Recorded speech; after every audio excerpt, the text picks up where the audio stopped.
people are in favor, check with you as I am. I've talked to each one of you guys individually over the past bunch of years. And just so you know, again, I'm a small builder. I build inner city. I build mostly inside the loop. I've done some work outside the loop, and it wasn't economically feasible. I've gone into those areas, Fountain View and 59, where a lot of people didn't go. It just didn't make economic sense. This will now make areas like that more economical to start building in. And again, I'm in favor of it, but the one item, of course, we've been talking about is the phase-in approach. December of last year, I think it was a 6-month at the Housing Committee meeting here, we agreed to go to 1 year, and then 1 year plus the 1 year after you're deemed acceptable, get your minimum lot size is set. And then over the course of the last month, it's been increased another year to an acre or more. Again, I bought an acre a couple of times, but most of the time we're building on smaller tracts of land. And I don't know where the acre came from. It sounds like an arbitrary number, and I think it was an arbitrary number. And I just asked that we look at some data. Just pull out HCAT. One of our groups here has actually gone to each district or some of the districts and said, what is the average single lot size out here? And most of them are under 10,000 feet. I mean, my neighbor, I used to live in a big neighborhood, Garden Oaks. Even they, which has lots of large lots, there's only about 5 or 6 that are above that that big.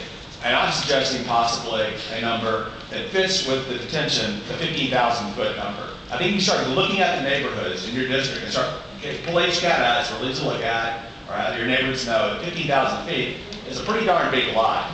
And that's probably a good, again, a small builder can build that in over 15,000 feet. It matches something else that currently the city is using that number, so at least the number came from some place. And that's just my suggestion. And thank you for your time today. Mr. Dishberger, thanks for coming down. We appreciate your comment. Chair recognizes the member for last year, please. Yes.